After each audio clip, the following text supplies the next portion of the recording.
Hello, this is Keith Fletcher from homeandgardening.co.uk, and here's an interview we did with Ulf Nordfjell at the Laurent Perrier garden in Chelsea. And in this interview he talks about his garden and also how we can use open spaces to promote community well-being. Been to the Chelsea many times now, haven't you? 3 times. Yeah. And you've also done quite a lot of regeneration of park areas as a landscape and also modern landscaping, Yeah. So what do you feel makes a good open space for the public to use? And what makes a good open space? Yeah. I would say the maintenance. I mean, if it's you can put lots of design and architecture in a public space, but it's, as long as it isn't maintained and clean and so on, it doesn't really. You always get a good relation to a place when it's have a good quality. Yeah. And of course, a good quality can be materials, it could be design and architecture, but there's also a question about maintenance, that it feels maintained. Yeah. Taken care of, and that is something I think is very important. Of course, on a larger open space, it would be much different to a show garden, I guess. It has an enormous big difference, because private gardens, I mean, this is a show garden, this is more or less a dream of a garden, whilst public space is being used every day, year round. Yeah. So you have to consider and work totally different in these, absolutely. In the garden you've got Orpheus, is that right? The Greek. Yeah, Orpheus is done by Carl Milles in Sweden, and he was a very famous international sculptor during the 50s, 40s and 50s. He was extremely well known in the States and in Scandinavia, also in France. Yeah. And he celebrates life with his lyre, and he is the son of the god Apollo. Yeah. And he is placed in front of the concert hall in Stockholm in a scale about 8 meters in height. So this is an original one. Yeah. It's just produced for this show. Yeah. And it will be sold at Sotheby's afterwards. So that one will be sold after the show? Yeah, at Sotheby's, yes. And also the urn. You see the urn at the corner. That is an urn also made by Carl Milles. It celebrates the Mediterranean life with a grape. The grape is flowers on the pot. Oh, okay, yeah. And he used to play the mythology sort of goes that he would play his music and would get anyone to do what he wants. Is that kind of the? There are different stories about him that. Yes, it is. Yeah. But he also celebrates life. You see, he's standing on a bud, on a flower. Yeah. So I think he is one of his very best sculptures, to be really honest. So we also wanted to put the whole garden together with a choice of the sculpture from the past. Yeah. The gardening is kind of goes on and goes on. I mean, these two ladies who are the inspiration source of the garden, they were working and very famous during the 1980s, and he was famous during the 1950s. We put them all together. What they have achieved, or I'm using it in my way. Yeah. So I mean, if I would like to have done a Baroque garden, I would keep only the axis. You see, there is one axis with the Quercus and one with the Gleditzias. Yeah. But with putting these diagonal with the Quercus trees and this view, which was a sculpture, I got a twist on the Baroque garden, so it becomes much more romantic. Yeah. If I would have done a real Baroque garden, I would have placed him in the front of the axis and the pergola in the beginning. And so you have it's kind of a mix of cultures there. It's Sweden meets France. But so it is today. I mean, it has always been. Yeah. From the beginning, the inspiration from Italy went over to the Baroque garden, and the Baroque garden moves on to England and become the English Landscape Park, and then so it has always been a twist about things. But I would say this is a modern garden with a contemporary garden with a twist of romance. Yeah. And to make and what would you say? What makes it So romantic. Is it the water? The color, I think it's not the color, not the structure. It's more the planting, the soft colors, Yeah. the crisp colors, and a little bit the female touch of the violets in these beddings, which makes it a little bit of homage of the women that gives the inspiration to the garden. To the garden. Yeah. Okay. And now, your garden at home. Where are you based? Are you based in Sweden? I'm based in Stockholm. Stockholm, yeah. I only have a terrace in Stockholm, which is absolute total green with green hedging and everything.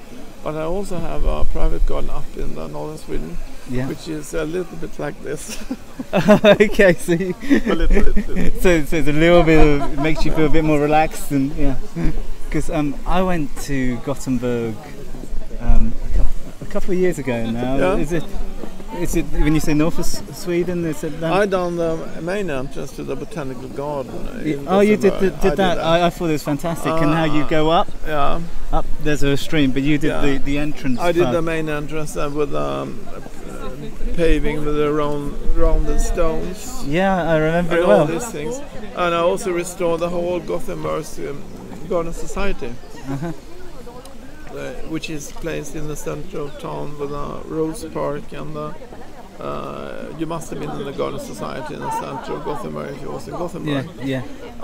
We had a big exhibition there 2008. Yeah. Which I was in charge for to do. And so do you think? I mean, there's lots of parks in London. They're all very big. Is there anything that you think could be incorporated within parks here to really? I don't know, bring a community together, you know how... It's time to go further, it's time to add modern things into the park, not only to keep them. But you can do that very severe, you can keep the past, but you must also be able to add something quite new. Yeah. And you think a space can bring a community together, or...? Absolutely. Yeah. Absolutely, but it's also, I mean, in the modern cities nowadays, all people are more or less using public spaces as an outdoor living room. So it's a quite new way of how to use it. And because do you find that people are living a more sort of isolated existence with maybe with all the iPhones and the technology that maybe a garden would help that, or do you think they incorporate that into the garden itself? Yeah, I'm absolutely sure that people are using the garden as social areas nowadays. They have meeting points and so to speak, which is quite new. But also gardening compared with what you're thinking of is also the only area where you're allowed to do something by your own hands. That there is not a program in your computer that tells you yes or no. Yeah. So I think gardening is very important for the soul. Yeah, because we're seeing now that with development in the UK that houses are being crammed into lots and lots of smaller spaces, and then they have less space, or do you feel that? Yeah, but you can also work on the balconies and terraces and so on. Yeah. But you must also make sure that you. I mean, it's also the most difficult thing is if cars taking over the open spaces. That are the worst case. I mean, I would say you can become a gardener on the balcony or on a terrace, but it's very important to keep the cars away. Yeah. And to upgrade the collective system otherwise there is nothing more to be on. I am very upset about the fact that I don't feel we're living quite close here in an apartment, and there were very few people living in this area, and there were very few cars too. But I mean, it's very unique that you here in London have these parks. Yeah, it's part of the all over. Yeah, it's a unique thing about London, really, which I think a lot of people don't really sometimes appreciate that it's there. But they are mostly closed, so they are not too easy to go into because they are related to the people who owns the parks, who are living in the building next to.